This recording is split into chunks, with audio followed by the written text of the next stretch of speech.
नमस्कार. नमस्कार. आजच्या या विशेष संवादात आपण एका अत्यंत विलक्षण आणि दैवी अनुभवाबद्दल जाणून घेणार आहोत.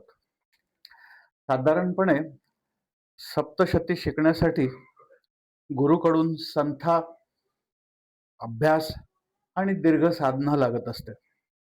परंतु काही वेळा देवीची कृपा अशी होते, की ज्ञान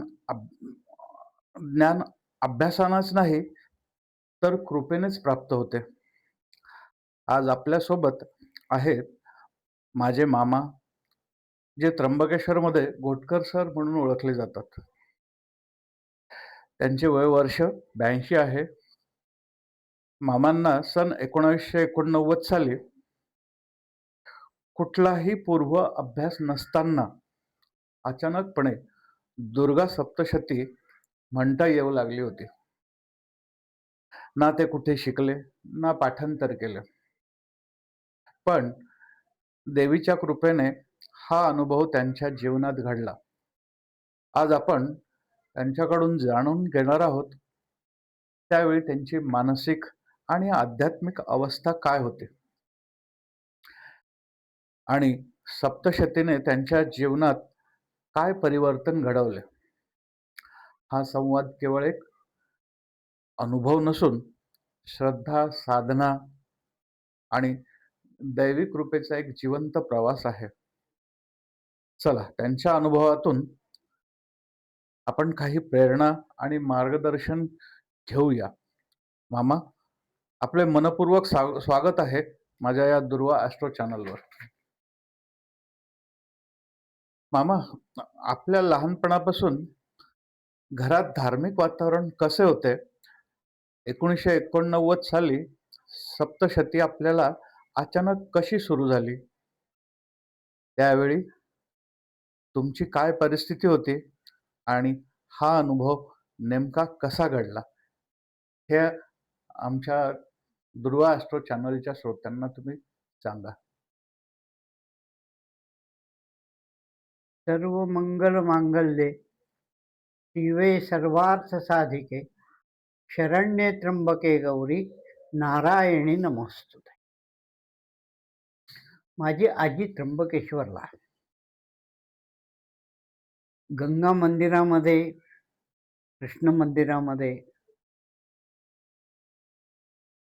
जिथे ज्या ज्या वेळेस प्रवचन असायचं त्या त्या ठिकाणी जायचे. त्यावेळेस माझं वय होतं जास्तीत जास्त 9 वर्षाचं, 10 वर्षाचं. मी तिच्याबरोबर जायचो आणि हे तिच्याबरोबर सगळे प्रवचन वगैरे ऐकायचो. माझे आजोबा सुद्धा त्र्यंबकेश्वरच्या मंदिरामध्ये रोज सकाळी 9 वाजता जायचे आणि तिथं सुद्धा लघुरुद्र करायचे. कायम रुद्राचं पठण करायचे.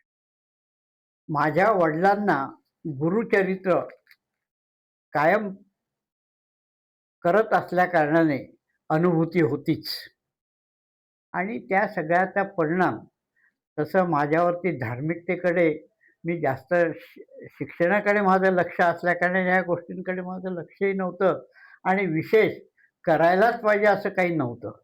व्रात्यपणा जास्त अंगी असल्याकारणाने आणि वडिलांना असं वाटलं की अरे याला काहीतरी आपण द्यायला पाहिजे आणि म्हणून त्यांनी माझ्या हातात गुरुचरित्राची पोथी दिली आणि तेव्हापासून मी रोज एक अध्याय वाचलं. त्यांचं असं म्हणणं होतं की तू गुरुचरित्राचं पारायण नियमितपणे करत जा, म्हणजे तुझ्या उच्चारामध्ये, तुझ्या राहणीमानामध्ये आणि तुझ्या संस्कारामध्ये बदल घडते.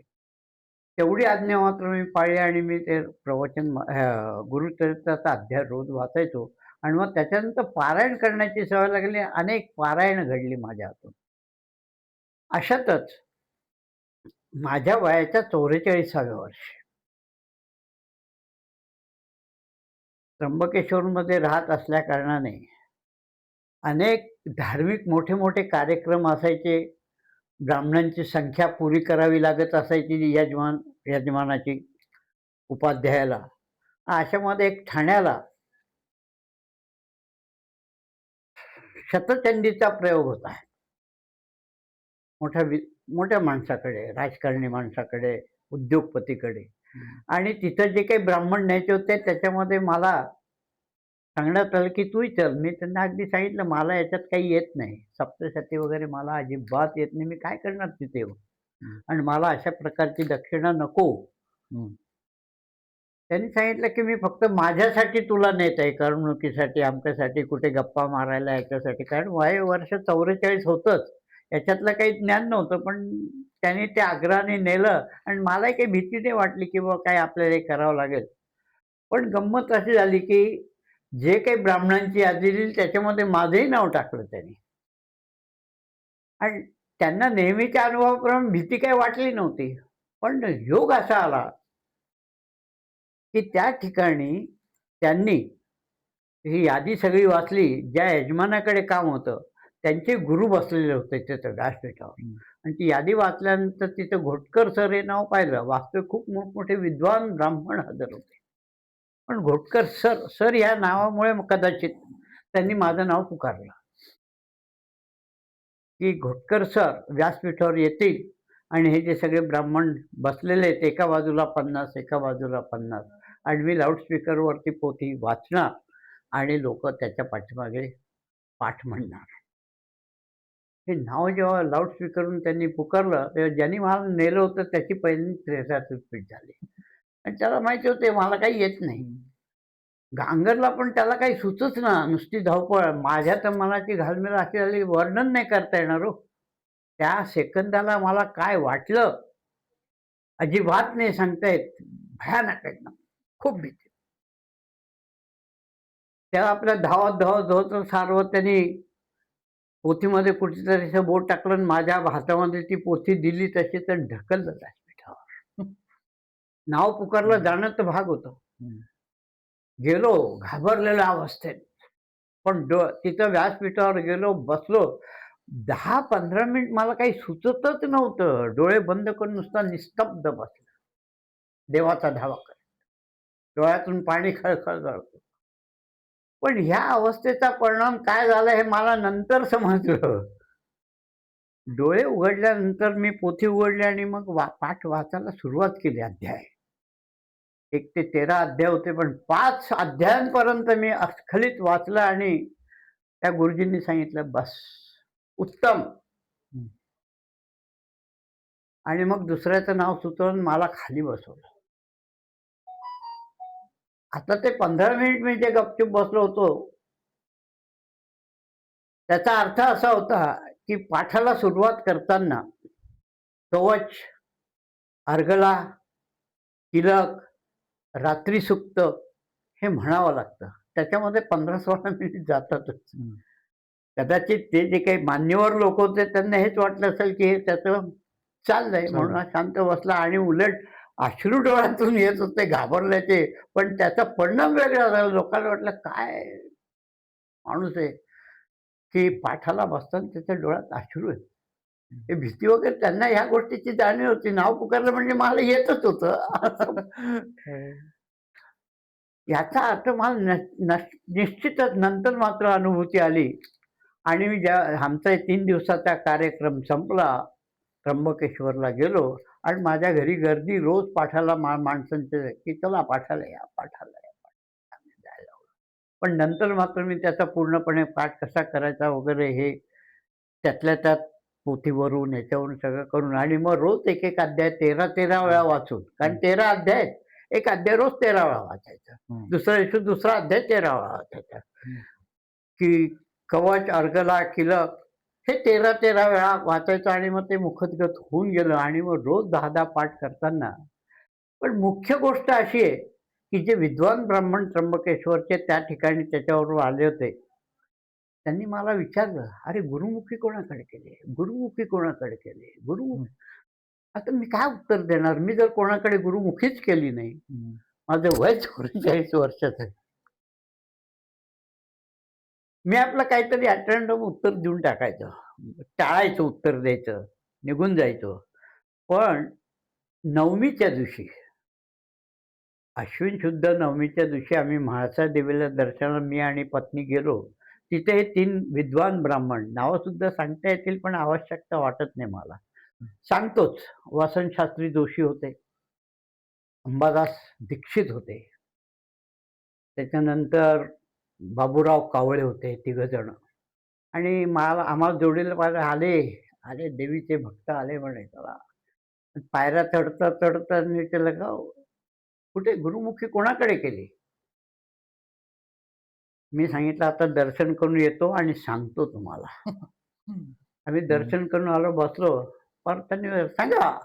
अहो म्हटलं माझे वडील नाही का? वडील यायचे. इथं आले की मला कारण वडील घोटीला असायचे आणि मी त्र्यंबकला. हं. मग त्यांनी सांगितलं, "हो, हो, तुमचे वडील विद्वानच होते, काही प्रश्न नाही." त्यांनी शिकवले म्हटलं, "इथं आले की मला ते शिकवायचे." हं. हे खोटंच सांगून दिलं. हं. म्हणजे मला माहिती आहे मी खोटं बोलतोय. त्यांना काय माहिती? काय आश्चर्य! त्या रात्री मला हं. म्हणजे दसऱ्याची उजाडती सकाळ, पहाट, खडखडीत स्वप्न एकदम. वडील स्वप्नात आले.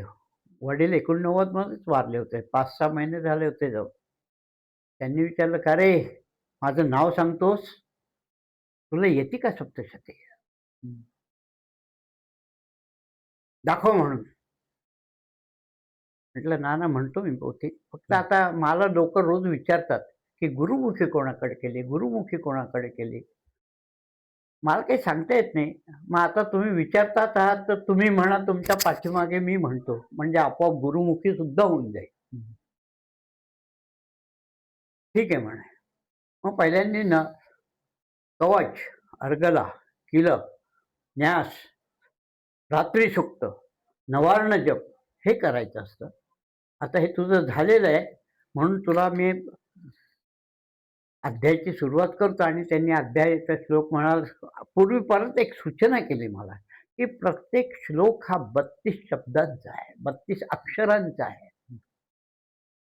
जसा दम असेल तसं तोडायचं. एक तर 8, 16 नाहीतर 32. जर पूर्ण दम असेल तर 32लाच थांबायचं. म्हणजे तुम्हाला स्वर, आवाज वगैरे याची काही आवश्यकता नाही. आपोआप त्याच्यामध्ये ते येतं. दम लागत नाही आणि स्वाच्छ आणि सुंदर म्हणता येतं. आणि त्याप्रमाणे त्यांनी म्हणून दाखवलं. मी पाठीमागे म्हणायला लागलो. असं म्हणत 13 अध्याय झाले आणि ते मी बरोबर म्हटल्यामुळे ते पुढचं काही त्यांनी रात्री सुक्त, मूर्ती सुक्त, ह्या 3 पाठीमागून सगळे रहस्य घ्यायचे असतात.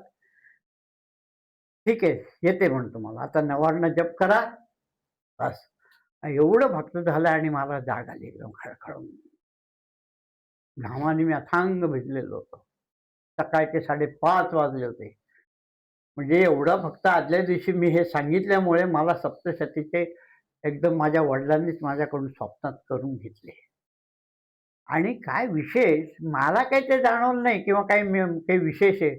पण मी बाहेर पडलो पाठाला, तर पहिल्यांदी त्या ठिकाणी एक सद्गृहस्थ त्र्यंबक शास्त्री भेटले तिथं. "अरे, आज तुझा चेहरा वेगळाच दिसतो. काय घडलं?" त्यांना मी थोडक्यात सांगितलं. "शाबास" म्हणे. मी निघून गेलो. मग रोजच्याप्रमाणे 11 वाजता शेतावर गेलो. शेतावरती माझा मित्र असायचा जो त्र्यंबकेश्वर मंदिराचा पूजक आहे. माझा एकदम जीवष्ट कंठस्थ मित्र नंदूशास्त्री शुक्ल, मास्टर म्हणायचे त्याला. त्याने विचारलं मला, "अरे रत्ने, तुझा आज चेहरा एकदम वेगळा दिसतो. काय तेज दिसतं. काय घडलं काय?" त्याला मात्र मी सगळी मला तो मित्र त्याला सगळी हकीकत सांगितली.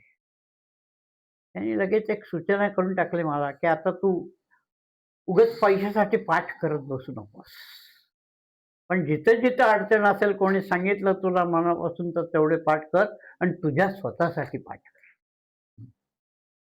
आणि मग ते पाठ जे माझे सुरू होते ते बंद करायलाही मला 2 वर्ष लागले हळू-हळू. हं. हं. आणि मग मी माझ्या स्वतःसाठी पाठ करायचो आणि जिथं-जिथं खरोखर अडचणी असेल आणि सांगितलं तर मी पाठाला जायचो.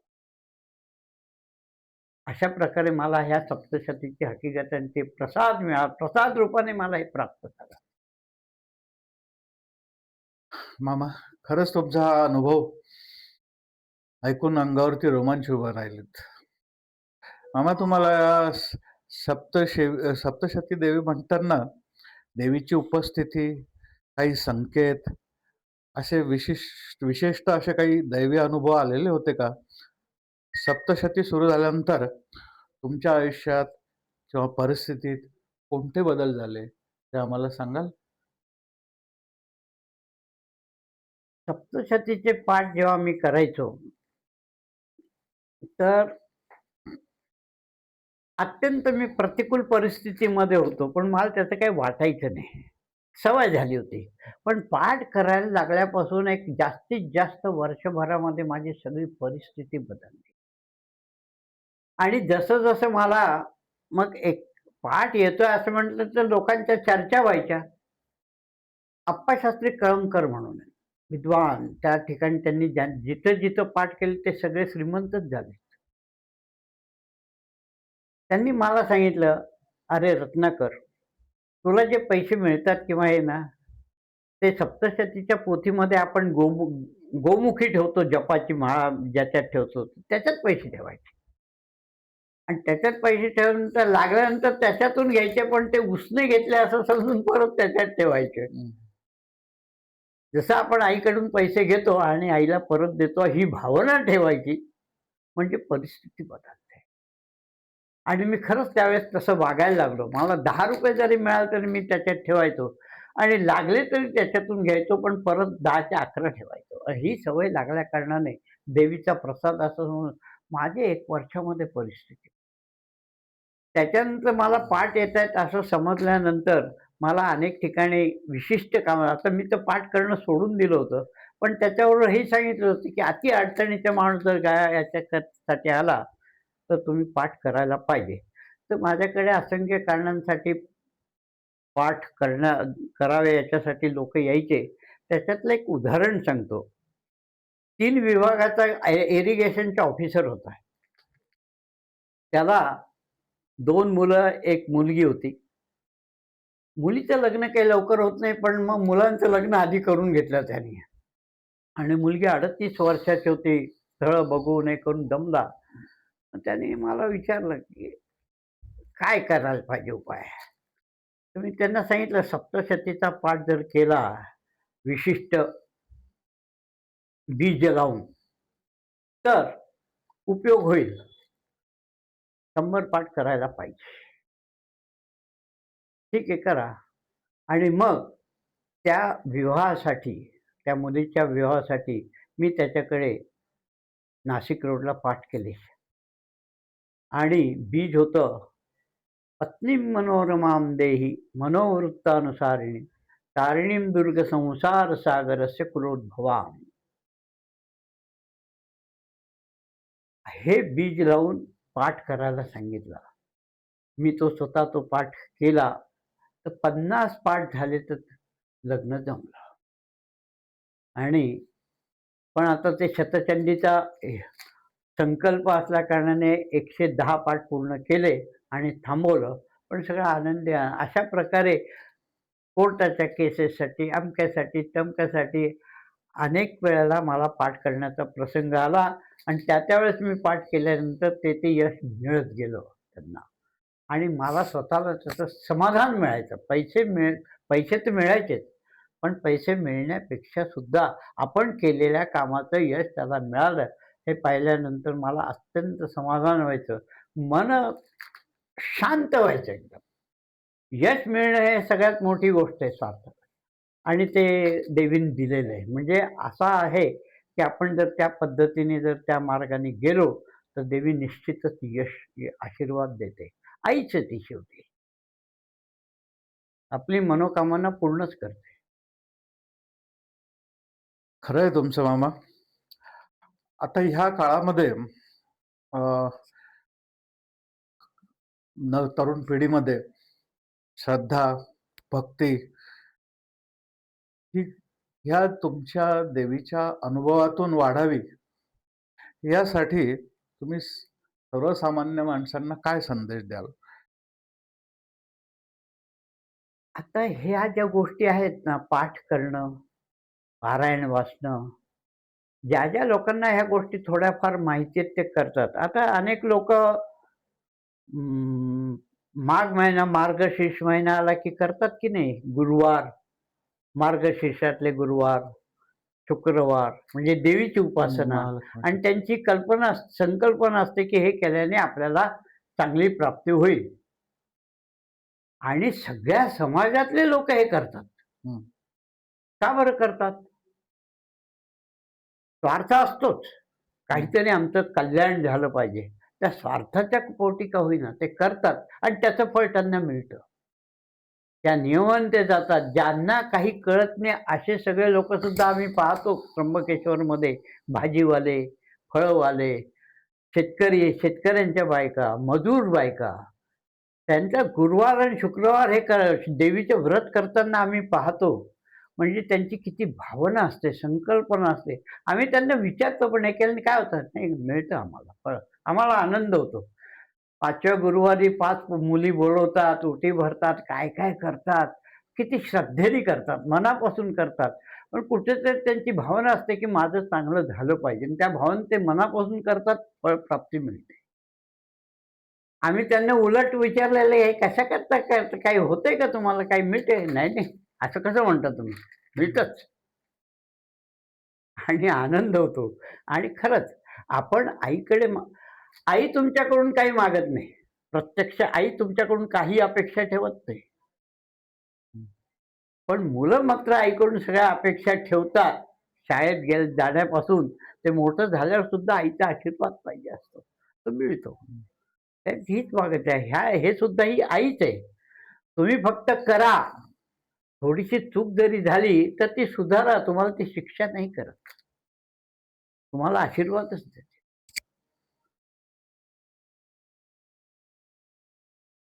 अं, मला अजून हे विचारायचं आहे, की हे जे पाठ आहे, ते सर्वसामान्य माणूस करू शकतो का? आणि त्याच्यासाठी सर्वसामान्य माणसांना पाठ करण्यासाठी काय सूचना द्याल? आता तुमच्या याच्यातून कळलं, की ही गुरुसंथा असावी लागते, गुरुमुखी शिकलेला असावा लागतो. पण मग जर अशी परिस्थिती नसली, तर सर्वसामान्य पाठ करू शकतात का? आणि त्याचं फल मिळतं का? आता सप्तशतीची पोथी आहे. आता ती पोथी म्हणजे अगदी सहस्त्रचंडी कशी करायची, शतचंडी कशी करायची, नवचंडी कशी करायची, हं, रोजचा पाठ कसा करायचा, असं मिळून ती पोथी तयार झाली आहे. हं, आणि मग ती पोथी पाहिल्यानंतर सामान्य माणसाला वाटतं, की "अरे बापरे! हे काय आहे ते?" हं, पण तसं नाहीये ते. कवच, अर्गला, तिलक, त्याच्यानंतर रात्रीसुक्त, त्याच्यानंतर 13 पाठ, त्याच्यानंतर 3 मूर्ती रहस्य आणि रात्रीसुक्त पुन्हा. हं. हे क्रम दिलेले आहेत. ज्यांना मराठी येतं, आता मला तर असं वाटतं, की मराठी भाषा सगळ्यांना येते. तेवढी ती समृद्ध आहे आणि प्रत्येक जण ती समृद्धी करण्याचा प्रयत्न करतो. आपण जसे कथा, कादंबऱ्या, पुस्तकं वाचतो. मला जेव्हा हे पाठाची अनुभूती झाली, तेव्हा मग मला अभ्यास करावा लागला आणि मग मी एक अध्याय 13 वेळा वाचायचो. अंघोळ झाली की 13 वेळा एक अध्याय वाचायचा पहिला. दुसऱ्या दिवशी दुसरा अध्याय 13 वेळा वाचायचा. तिसऱ्या दिवशी तिसरा अध्याय 13 वेळा वाचायचा. असं वाचत मग त्याच्यातल्या ते सगळ्या गोष्टी समजतात. तुम्ही फक्त हाताळा. आधी पुस्तक हाताळा. त्या पुस्तकात कसं काय, कुठे दिले ते सगळं व्यवस्थिशीर दिलेलं आहे. ज्याची शाळा 10वी पर्यंत शिक्षण झालेल त्याला हे सगळं कळतं. त्यांनी ते पुस्तक हाताळलं. फक्त एवढंच आहे, पुस्तक हाताळताना आपली शारीरिक स्वच्छता, मानसिक स्वच्छता असली पाहिजे म्हणजे अंघोळ झाली पाहिजे आणि अंघोळ झाल्यानंतर फक्त तुम्ही पुस्तक तासभर हाताळा रोज हं. आणि त्याप्रमाणे मग तुम्ही अभ्यास करा कशा पद्धतीने. जसं आपण पेपर वाचतो आधी, आल्याबरोबर हे मोठमोठे मथळे वाचतो. मग टाईम मिळाल्यावर बारीक सगळ्या गोष्टी वाचतो. मग आणखीन टाईम मिळाला सगळं वाचतो. तसं तुम्ही पहिले त्या पुस्तकाचा अभ्यास स्वतः करा. स्वतः जेवढं करा आणि मग समजा नाही समजलं आणि खूप करायचं असेल तर आपल्याजवळ पुष्कळ माणसं असतात की ज्यांना कळतंय. हं, हं. त्यांना विचारा तुम्ही. तुम्हाला ते पाठ करता येईल आणि करावा. एकदा पाठ झाल्यानंतर आणि सर्वसाधारण देवीचे पाठ करण्याचे दिवस असतात. प्रत्येक महिन्यात करतात, अश्विन महिन्यात करतात, चैत्र महिन्यात करतात. सगळ्यात नवरात्रामध्ये म्हणजे सगळेच जण सगळीकडे व्यापारी अमुक-तमुक सगळेजण पाठ करून घेतात. आणि आम्हाला अशी पद्धत होती, आमच्या वाडवडिलांनी सांगितलं, की निदान मंगळवार, शुक्रवार, हं. त्याच्यानंतर अष्टमी, एकादशी, द्वादशी, चतुर्दशी, अमावास्या, पौर्णिमा ह्या दिवशी पाठ करावा आणि तसा 12व्या अध्यायामध्ये ते सुद्धा सांगितलेलं आहे. पाठ कसं करायचा आणि कधी करायचा हे जे मी आत्ता सांगितलंय, हे 12व्या अध्यायात वर्णन केलेलं आहे. त्याप्रमाणे जरी म्हणजे सामान्य माणसांना प्रयत्न केला ह्या गोष्टी एकदा नुसत्या हाताळल्या, अंघोळ केल्यावर त्यांनी रोज 1 तासभर ती पोथी हाताळायची. सगळ्या गोष्टी क्रमशीर दिलेल्या आहेत. हाताळता ज्याला वाचता येतं त्याच्यात ते सगळं लक्षात येतं अर्थ आणि मग त्याप्रमाणे त्यांनी केलं तरी माणूस पाठ करू शकतो. अगदी ते झालं तर कोणाला तरी विचारावं तो सांगू शकतो. कोणीही माझ्यासारखा माणूस माझ्याकडे विचारायला आला, तर मी त्याला ह्या गोष्टी सांगू शकतो. त्याप्रमाणे इतरही जण तसं ज्ञानाची भर घालतात. मामा, तुमचा अनुभव जो आहे, तो खरोखरच तरुणांना अ, संभ्रमात टाकणाराही आहे. कारण आज असे अनुभव आम्हाला कोणालाही मिळालेले नाही, मिळतही नाही. त्यामागे कदाचित श्रद्धा असेल, भक्ती असेल, भावना असेल. पण आजची पिढी मात्र अशा प्रकारच्या अनुभवापासून वंचित आहे. तुमचे अनुभव खरोखरच सगळ्यांना उपयोगी यावेत, हीच प्रार्थना. आज तुमच्याकडे बघितल्यावर असं वाटत नाही. 82 वर्ष वय आहे. 82 वर्षाच्या मानाने तुमचा आवाज, तुमची तब्येत ही सगळी ह्या सप्तशती देवीची आणि श्री गुरुची देणगी आहे, हेच मला आढळून आलेलं आहे. तुम्ही मला तुमचा वेळ दिला, माझ्या चॅनलला मुलाखत दिली, त्याबद्दल तुमचे मनापासून धन्यवाद. तुम्ही पण मला ही संधी दिली भाच्येबुवा. मला खूप खूप भरून पावलं, आनंद वाटला. धन्यवाद.